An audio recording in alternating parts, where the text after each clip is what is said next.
Hi folks, welcome to the Prepared Homestead. This is Travis. Thank you all for stopping by to watch. Well, we're keeping our fingers crossed for the rain.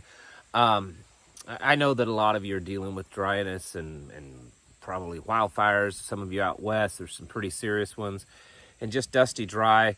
But and you're thinking, well, you're still seeing green here. Well, we are. It's very wilty. Fields are getting really dry, and it is super dusty. But tomorrow they're calling for what we call around here a gully washer. And what that means is it's probably going to rain enough that where I'm standing right now is going to be underwater. They're calling for some area flash flooding, 3 to 5 inches of rain potential in the first few hours of tomorrow once it gets started. So it's a lot. It looks like the big bulk of it's actually going to be west of us, but I think we will still get a significant amount of rain tomorrow. And then there's supposed to be rain pretty much every day next week, which is exciting because it's just so dry around here. You can just taste it in your mouth. It's so dry. I've had an exciting day, so I'll be honest with you. I haven't really paid much attention to what's going on. I did just a little bit ago kind of do a quick catch up just to make sure that the world wasn't on fire before I make a video. Our children are here.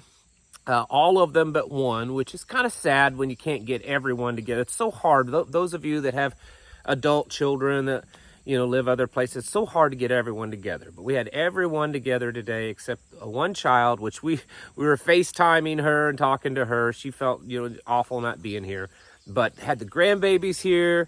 That was so exciting. I took them over to the fire station. We have 3 little girls, little big girls, and put them up on the fire truck, turned it on, let them play with the siren, honk the horn, all that kind of stuff. And they thought that was the coolest thing. Put the helmets on. They really like the fire truck. So I'll be honest with you. I'm in a good mood. Started off really rough, just didn't feel good, tired, didn't get much sleep. But I mean, the world could burn right now and I'd be okay with it because I had a really good day. But anyways, I'm sure you don't really care about that. The news that I'm seeing is pretty serious. Israel has sent warnings out to all their people that they believe that the attack on Israel from Iran is imminent. Now, I know we've been hearing this for 2 weeks, but it looks like it's imminent. They're saying they believe it's going to be hit pretty hard and heavy. Iran is telling people to not fly over certain areas over the next several days because they're going to be doing some stuff. It looks like it's pretty serious, and already Israel has been under attack from Hezbollah drones and missiles and stuff like that. So, and some of them are making contact, meaning that the Iron Dome isn't getting all of them. And I think that's their idea, is just to overwhelm the system, and they can. Missile defense systems can only handle so much, and if they get overwhelmed, well, then they are not that effective. In Russia, in Ukraine, things are looking crazy. It's being reported today that Ukraine has been attacking Moscow, the outskirts, and possibly even in the city of Moscow with drones. That's pretty serious. It's so serious that it's been announced that later on this evening, I don't know. I haven't looked and haven't done the math for their time. But as of about an hour ago of me making this, it was announced that Putin is going to address the nation with, this evening. That's probably going to be in the middle of the night for us or early next morning, whatever. It's possible that's going to be pretty serious. I mean, he may declare war. Up until now, this hasn't been a declared war. He may declare war on Ukraine. I'll get it out here in a second, folks. The nuclear power plant in Ukraine has been on fire. I do not know exactly why. I'm sure there's some kind of, nice reason for it, but it's very possible it's because of all the war that's going on. Things seem very tense right now. They seem like they're just about on the edge of bad things happening. And remember, what I've been saying, that this may not stay in the Middle East and in Eastern Europe. This very well could happen on U.S. soil, and I'm not necessarily saying that, we'll start seeing bombs fall out of the sky here. I mean, that's always a possibility, but unlikely.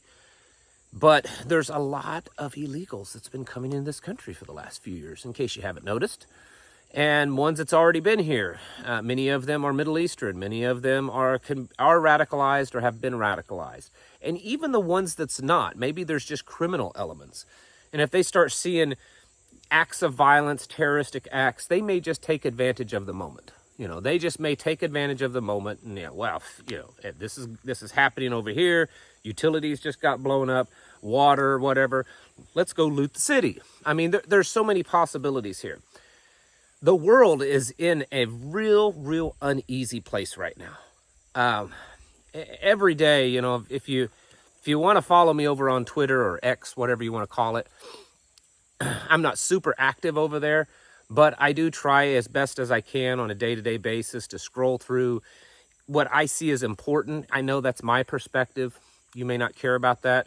And I post it over there so that people can kind of keep up on some of the stuff going on. And man, when you do that, it's almost overwhelming to see the stuff that's going on, the chaos around the world, the violence, the global upset, and then there's all the natural stuff, and we don't really know anymore how natural it is, but volcanoes and earthquakes and crazy weather here and there, hurricanes, tornadoes, all of that kind of stuff.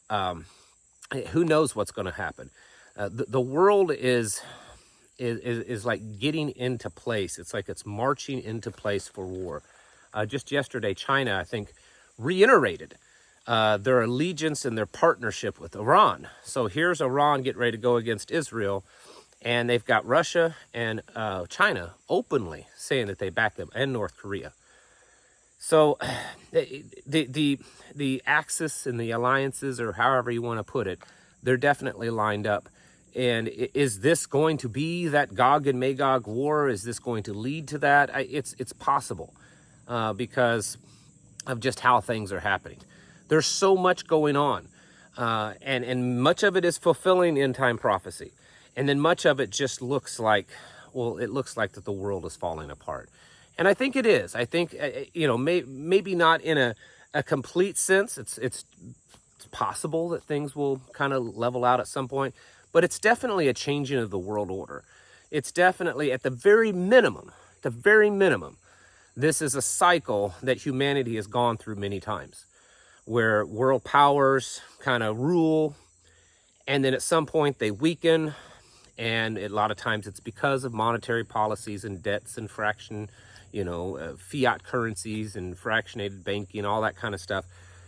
And then another world power decides to step in and take over.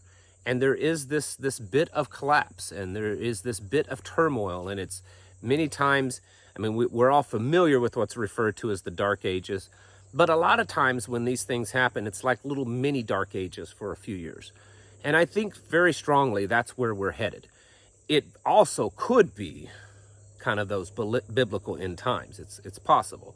But I think at the very least, we are about to embark upon a kind of a mini dark age. And how we come out on the other end, who is to say right now? If these evil, demonic globalists, if they have their way, well, it's going to be the beast system. And we will see right now. But there's just so much going on. And I want to encourage you not to become overwhelmed with it, not to get to a place that you don't care, but yet also at the other side of things, not to obsess over it. Don't become so obsessed in just that you're just frozen in fear. We have to keep moving towards the mark. We have to keep moving towards that place where we can endure and survive this and get beyond this. And that's not going to come with government help. That's not going to come probably with technology either. I know that some technology can be useful, but I don't think that's going to save us either. I think it's just going to have to come down to just the simple old-fashioned ways of surviving and figuring out how to do for our own, and then having good, solid relationships with the people around us that we can depend on each other and help each other out. And that's really where we need to be, folks. And that's the, I guess, the big purpose of what I'm doing here all the time, is getting people to wake up and realize that.